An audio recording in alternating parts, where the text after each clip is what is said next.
World ক্রিকেটে আমরা অনেক বেশি পিছিয়ে। 2011 সালে যেমন ছিলাম, 2007 সালে যেমন ছিলাম, আজকে 2025 সালেও তেমনই আছে। দেখেন 2027 বিশ্বকাপ সরাসরি খেলা না খেলা নিয়ে একটা প্রশ্ন চলে আসছে। সো যেখানে দল খাদের কিনারায়, বিশ্বকাপ তো অন্তত খেলতে হবে, যেমনই পারফরমেন্স করুক।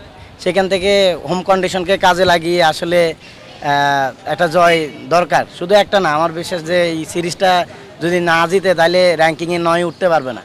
তো সেই হিসাবে হোম কন্ডিশন কাজে লাগাচ্ছে। এবং মিরপুর আসলে এমনই, মিরপুরে যে কখনো 350 রান হয়ে গেছে ব্যাপারটা এমন না। এই 220, 230, 250-র মধ্যে স্কোর থাকে। টনি হ্যামিং বলেন বা গামিনী ডি সিলভা বলেন, তারা চাকরি করতে আসছে এখানে। তারা কিন্তু ডিসিশন মেকার না। ডিসিশন মেকারের জায়গাটা হচ্ছে বিসিবির কন্ট্রোলে। এখন আপনি যদি, আমি আমার প্রতিষ্ঠানের এমপ্লয়িকে যদি আমি বলি যে আপনি এইভাবে কাজ করবেন, ডেফিনেটলি সে এটা করবে।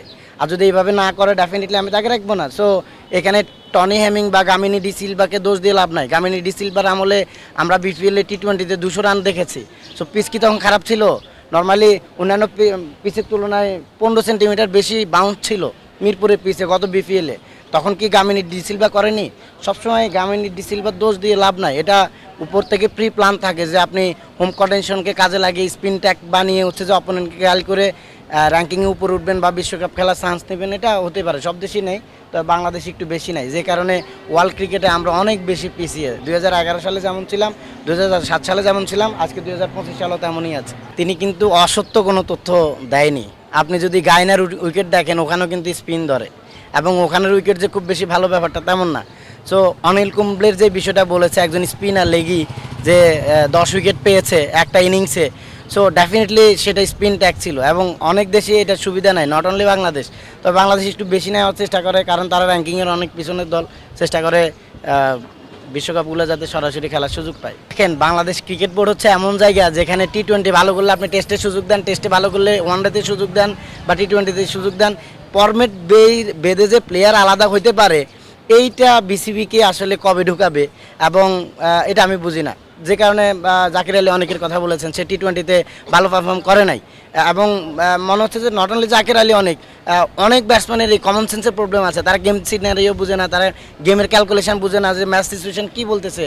সো তার ওখানে পারফরমেন্স ডাউন হওয়াতে, নর্মালি আপনি একজন ব্যক্তি 3টা ফরম্যাট আলাদা আলাদা খেলছেন, হয়তো আপনার টেস্টের স্ট্যাটাস অনেক ভালো, ওয়ানডে ভালো, বাট টি-20-তে আপনার খারাপ।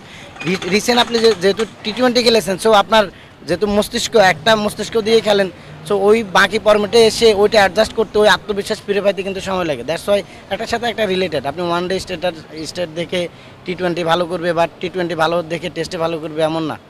তো আমার মনে হয় যে ঠিক আছে তাকে বসানোটা। তো প্রথম ম্যাচের উইকেট দেখে আপনি নিজেও বলার কথা যে আমার যদি আরেকজন স্পিন থাকতো, আমি তখনই স্কোয়াড চেক করেছি, দেখি যে নো মোর স্পিনার। এরপরে খবর আসলো যে নাসুম মানে একাদশে ইয়েতে ইন হয়েছে স্কোয়াডে। তো তখন আপনি অনুমানই করতে পারতেন যে হ্যাঁ, নাসুম একাদশে থাকবে এবং 4 জন স্পিনার নিয়ে বাংলাদেশ নামবে। Not only Bangladesh, most probably আপনি স্কোর কার্ড দেখেছেন বা স্কোয়াড দেখেছেন, ওয়েস্ট ইন্ডিজেরও মোস্ট প্রবলি 4 জন স্পিনার নিয়ে খেলার কথা। আকিল হোসেনকে নিয়ে আসা হয়েছে, খুবই ভালো। সে যেই ক্যাটাগরির অর্থোডক্স বোলার, সাইডাম বলগুলো বেশি করে, বল ভিতরে ঢুকে খুব ভালো করবে, খুব ভালো করবে, এবং ইকোনমিক্যাল বল করবে। যদি আমি একটা প্রেডিক্ট করি, সে হয়তো 10 ওভারে 25 রানে বেশি দিবে না। একটু ম্যাচের শেষে মিলাই নিয়ে দেখেন। অ্যাজ এ প্লেয়ার হিসাবে আমি সৌম্য সরকারের অনেক বেশি ফ্যান। সেই 2015-16 সাল থেকে, যখন সাউথ আফ্রিকার বিপক্ষে 80 রান 90 রান করে তারা ওপেনে করতো, তখন থেকে আমি তার খুবই ভক্ত। কিন্তু ডিসঅ্যাপয়েন্টমেন্ট, সে কখনো কনসিস্টেন্ট ছিল না। তো আমি চাই, ব্যক্তিগতভাবে চাই সে ভালো করুক, কিন্তু আসলে কতটুকু ভালো করবে জানি না, এই হচ্ছে বিষয়।